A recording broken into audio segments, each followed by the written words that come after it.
ओम श्री शक्ति नमः, ओम श्री शक्ति नमः, ओम श्री शक्ति नमः। पार्वती का पिता के घर में चटकार, महादेव जी की नट लीला का चमत्कार, उनका मैना आदि से पार्वती को मांगना और माता पिता के इनकार करने पर अंतर्ध्यान हो जाना। ब्रह्मा जी कहते हैं, नारद भगवान शंकर के अपने स्थान को चले जाने पर सखियों सहित पार्वती भी अपने रूप को सफल करके महादेव जी का नाम लेती हुई पिताजी के घर चली गई। पार्वती का आगमन सुनकर मैना और हिमाचल दिव्य रथ पर आरूढ़ हो हर्ष से बेल होकर उनकी अगवानी के लिए चले। पुरोहित पूर्ववासी अनेकानेक सखिया तथा अन्य सर्व संबंधी भी आ पहुंचे। पार्वती के सारे भाई मेनका आदि बड़े हर्ष के साथ जय जयकार करते हुए उन्हें घर ले आने के लिए गए। इसी बीच में पार्वती अपने नगर के निकट आ गई।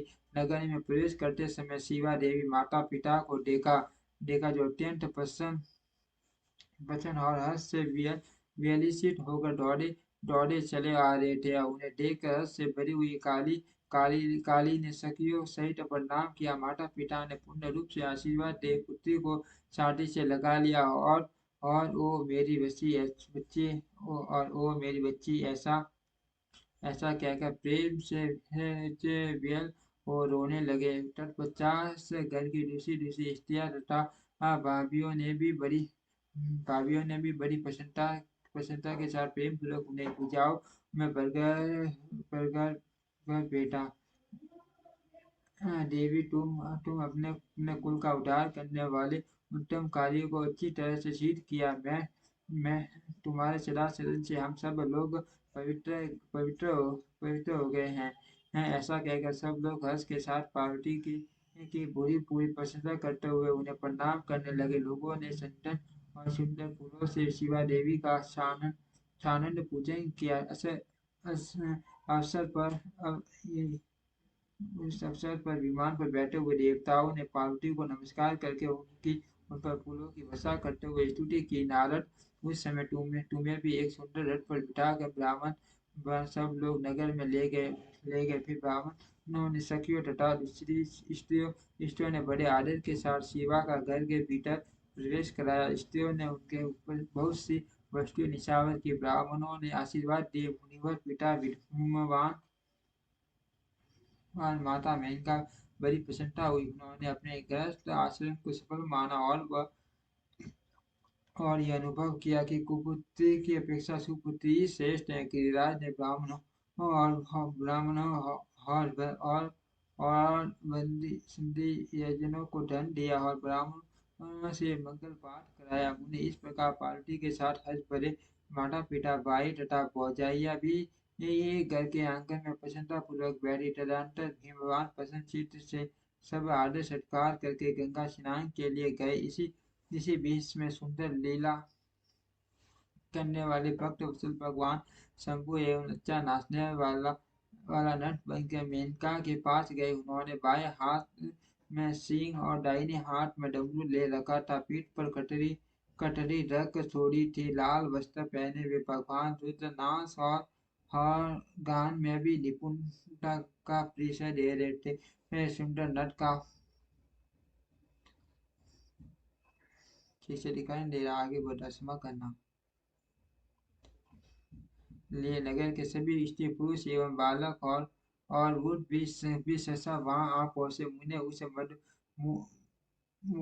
मधुर गीत को सुनकर और उस मनोहर उत्तम नृत्य को देखकर वहां आए हुए सब लोग तत्काल मोहित हो गए।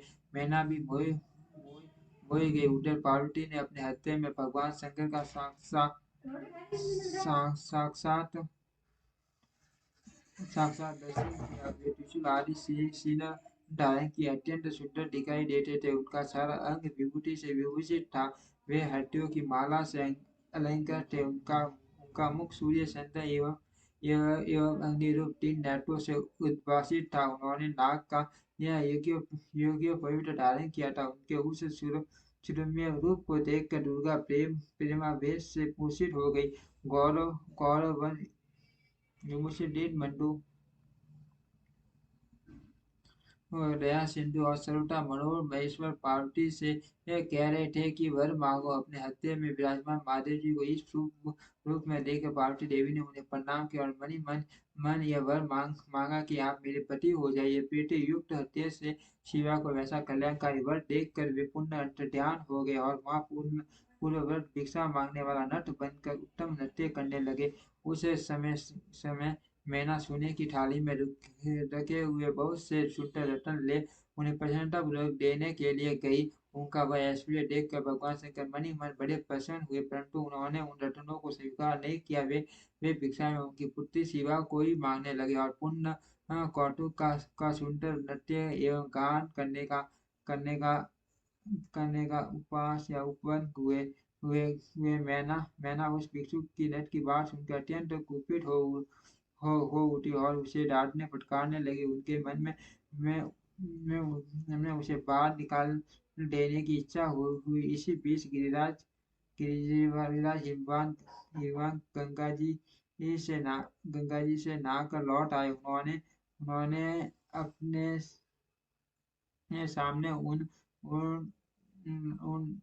नराकर भिक्षु को आंगने में खड़ा देखा। मैना के मुख में सारी मैना के मुंह से सारी बात सुनकर उनको भी बड़ा क्रोध हुआ। उन्होंने अपने सेवकों को आशा दी कि इस नट को बाहर निकाल दो। मुनिश्रेष्ठ वे नटराज ठीक से दिखाई नहीं दे रहा, आगे बढ़ा क्षमा करना। कानों में कुंडल और शरीर पर पवित्र पीठ वस्त्र शोभा पाते हैं। उनके चार भुजाएं हैं। हिमवान ने पूजा के समय गदाधारी श्री हरि को जो पुष्प आदि चलाए थे वे सब उन्होंने भिक्षु के शरीर और मस्तक पर दे के तत्पश्चात गिरिराज ने उन्हें भिक्षु शिरोमणि को जगत स्रष्टा चतुर्मुख ब्राह्मण के रूप में देखा। उनके शरीर का वर्ण लाल था और वे वैदिक सूक्ता का पाठ कर रहे थे। परंतु शैलराज ने उन कौटुककारी नटराज को एक क्षण में जगत के नैत्य रूप सूर्य के आकार में देखा था। इसके बाद वे महान अद्भुत रुद्र के रूप में दिखाई दिए। उनके साथ देवी पार्वती भी थी। वे उत्तम तेज से संपन्न रमणीय रुद्र धीरे धीरे हंस रहे थे। फिर वे तत्काल तेजोमय रूप में दृष्टि गोचर हुए। उनका वह स्वरूप निराकार निरंजन उपाधि शून्य निरी एवं अत्यंत अद्भुत था। इस प्रकार हिमवान ने उनके उनके बहुत से रूप देखे। इससे उन्हें बड़ा निष्ठुर हुआ और वे तुरंत ही परमानंद में निमग्न हो गए। अत्यंत सुंदर लीला करने वाले उन भिक्षु शिरोमणि ने भगवान मैना से दुर्गा को ही भिक्षा के रूप में मांगा, दूसरी कोई वस्तु ग्रहण नहीं की। परंतु शिव की माया से मोहित होने के कारण शैलराज ने उनकी उस प्रार्थना को स्वीकार नहीं किया। भिक्षु ने कोई वस्तु नहीं ली और वे वहां से अंतर्ध्यान हो गए। तब मैना और शैलराज को उत्तम ज्ञान हुआ और सोचने लगे कि भगवान शिव हमें अपनी माया से अपने स्थान को चले गए। ये विचार कर उन भगवान शिव में प्राप्त भक्ति हुई जो मान मोक्ष की प्राप्ति वाली दिव्य तथा संपूर्ण आनंद प्रदान करने वाली है। ओम श्री शक्ति नमः। ओम श्री शक्ति नमः। ओम श्री शक्ति नमः।